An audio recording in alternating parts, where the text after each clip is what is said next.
Hello viewers, मैं हूं सरताज sir और आप देख रहे हैं सरताज सर की क्लास। तो भाई साहब आज हो गए हैं हमारी इंग्लिश स्पीकिंग की क्लास को पूरे 24 दिन।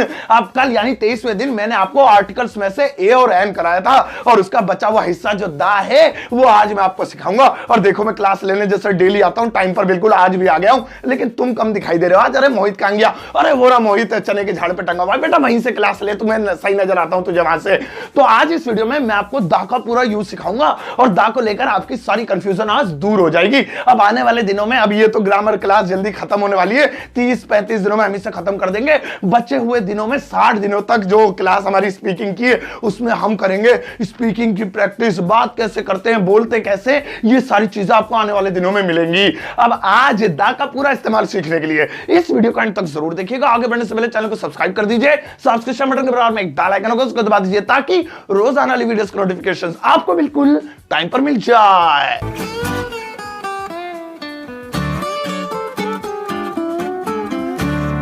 तो चलिए गाइस शुरुआत करते हैं इस वीडियो की और आज 24वें दिन सीखते हैं आर्टिकल का दूसरा पार्ट यानी कि दा का इस्तेमाल। और भैया इंग्लिश ग्रामर में दा को लगाने की टोटल 3 सिचुएशंस है और अगर आपको ये तीनों सिचुएशंस एक बार समझ में आ गई ना तो किसी का भी फूफा चाचा आपको रोक नहीं सकता दा का सही इस्तेमाल करने से।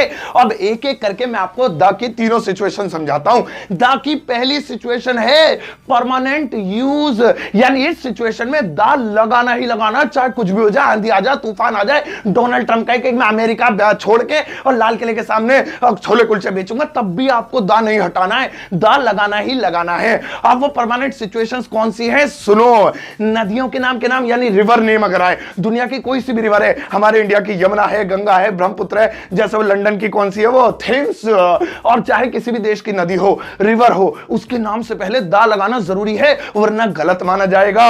दूसरा है पहाड़ों के नाम के साथ, यानी कि दुनिया में इतने सारे पहाड़ हैं, अब हर पहाड़ का इंसान ने नाम रख रखा है, माउंट एवरेस्ट है और पता नहीं अरावली है और हिमालय है, तो इन सभी पहाड़ों के, दुनिया के सभी पहाड़ों के नाम से पहले दा जरूर लगेगा। धर्मों के नाम के साथ यानी रिलीजियन नेम जो होते, अब धर्म है दुनिया में सबके अपने अपने, हिंदू, मुस्लिम, सिख, ईसाई, बौद्ध, जैन या फिर कोई और, तो हर धर्म के नाम से पहले दा लगाना जरूरी है। धर्म ग्रंथों के नाम के साथ यानी कि रिलीजियस बुक्स जो होती हैं, कुरान है, गीता है, महाभारत है, बाइबल है और भी बहुत सारी किताबें हैं दुनिया में धार्मिक, उन सभी के नाम से पहले दा लगाना जरूरी है, परमानेंट है। दिशाओं के नाम के साथ यानी कि 4 दिशाएं हैं दुनिया में, ईस्ट, वेस्ट, नॉर्थ, साउथ, पूरब, पश्चिम, उत्तर, दक्षिण, इनके नाम चारों से पहले दा लगाना जरूरी है। महान हस्तियों के नाम के साथ यानी कोई ऐसा इंसान जिसने देश के लिए या दुनिया के लिए कुछ किया है, जैसे महात्मा गांधी, नेल्सन मंडेला या फिर कोई और किसी देश के महान नेता, महान इंसान,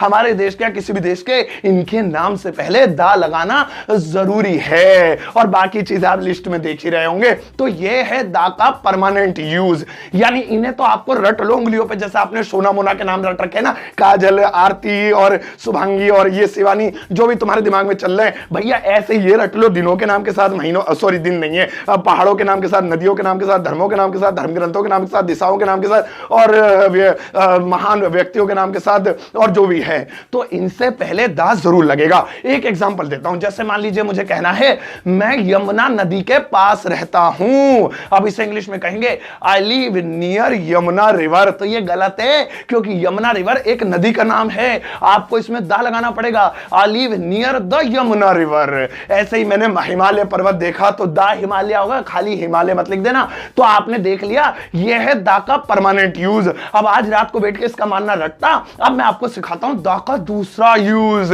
तो भैया दा का दूसरा यूज अब देखो, और दा का दूसरा यूज है स्पेशल थिंग, स्पेसिफिक आइटम, यानी किसी खास चीज के बारे में बात कर रहे हैं। जब अभी हमने सीखा था परमानेंट वाला, इसमें परमानेंट नहीं है, इसमें सिचुएशन पे डिपेंड करता है कि लगेगा या नहीं लगेगा। और सिचुएशन ये है कि जिस चीज की बात कर रहे हैं अगर वो कोई खास चीज है, स्पेशल है, किसी स्पेशल चीज की बात कर रहे हैं तो लगेगा दा, और अगर वो स्पेशल नहीं है, आम है, आम मतलब मैंगो नहीं, मतलब नॉर्मल है, तो दा नहीं लगेगा। एग्जांपल देकर दिखाता हूं, जैसे मुझे कहना है मैं चाय पीऊंगा, अब इसे इंग्लिश में कहेंगे आई विल टेक टी। अब यहां पर आप देख रहे हैं टी लिखा हुआ है। अब इससे पहले दा लगेगा या नहीं लगेगा? तो इस सेंटेंस में देखकर फैसला नहीं हो सकता, क्योंकि ये तो अकेला सेंटेंस है, इसमें सिचुएशन पता नहीं लग रही है, इसलिए आप लगाओ मत लगाओ, डोंट वरी। लेकिन जब आप इसे रियल लाइफ में बोलोगे तब आप देख लेना कि अगर आप नॉर्मल चाय की बात कर रहे हैं, चाय वाय बना लो, मैं चाय पीऊंगा, आई विल टेक टी। और अगर आप वो कलुआ की चाय जो पसीने से बनाता अपने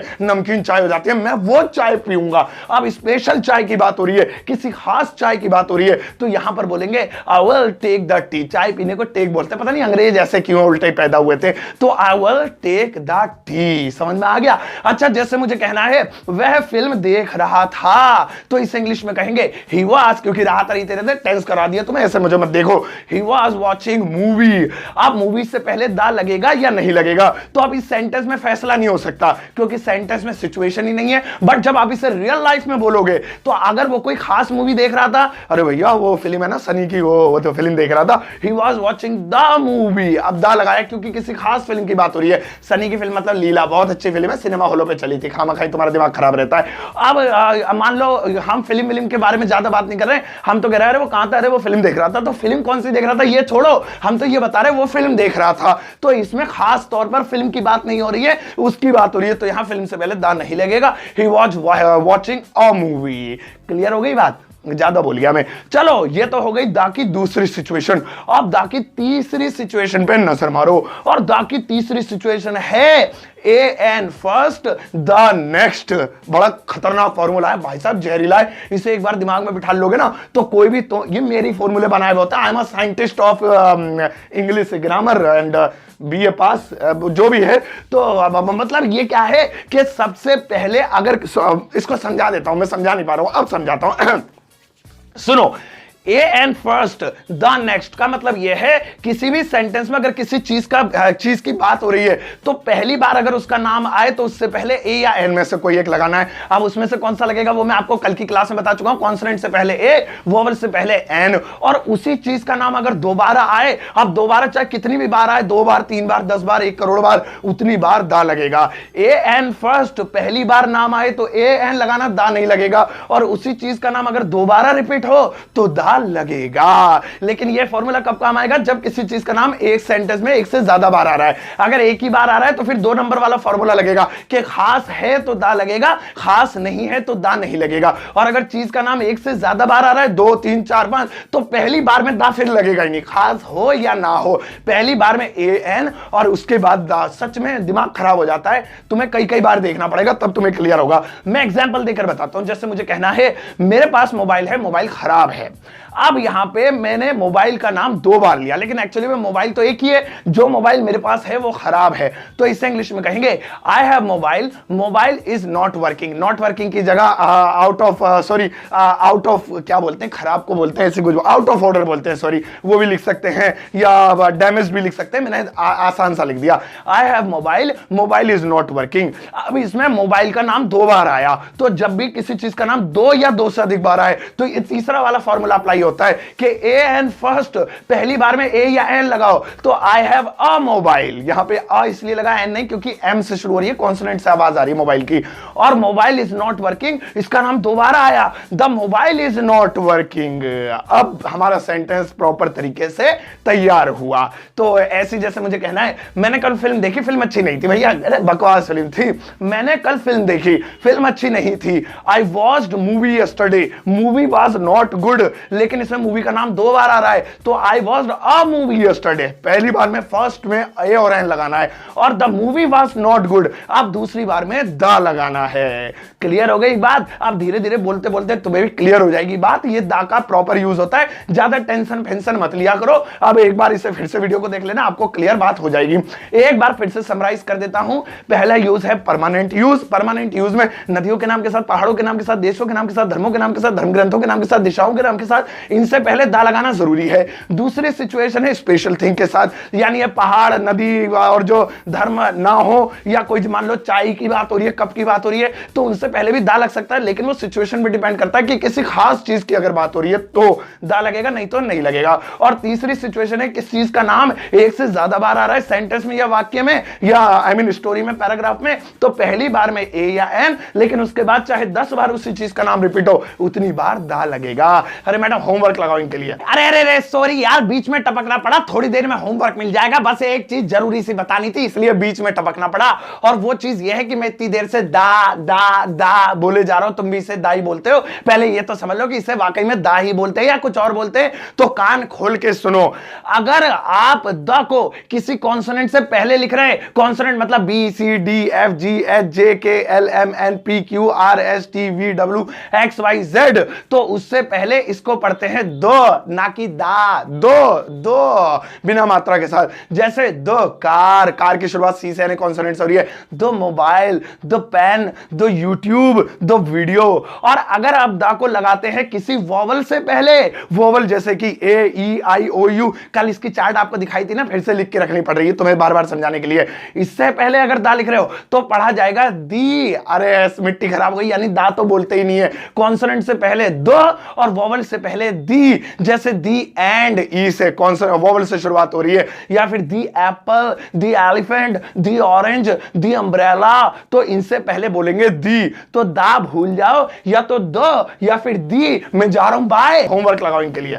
अब देखो यहां पे मैंने आपके लिए लगवा दिया है कुछ सेंटेंसेस, ये हिंदी में है, आपको इन्हें इंग्लिश में ट्रांसलेट करना है। इससे आपकी दो तरह की प्रैक्टिस होगी। एक तो ये कि आपको टेंस बनाने पड़ेंगे, तो टेंस याद रहेंगे आपके जो भी मैंने शुरू में कराए। और दूसरी चीज ये कि इनमें ए एन और दा का इस्तेमाल भी करना है, इसलिए आज की तीनों सिचुएशंस इसमें देखना कौन सी कहां अप्लाई हो रही है, और ए एन और दा लगा के अपनी नोटबुक में लिखना। फिर उसका जवाब इस वीडियो के कमेंट बॉक्स में दे देना, मैं लाइक कर चेक कर दूंगा। कोई गलती कर दोगे तो कमेंट कर दूंगा और हार्ट देकर जाऊंगा वेरी गुड के बदले।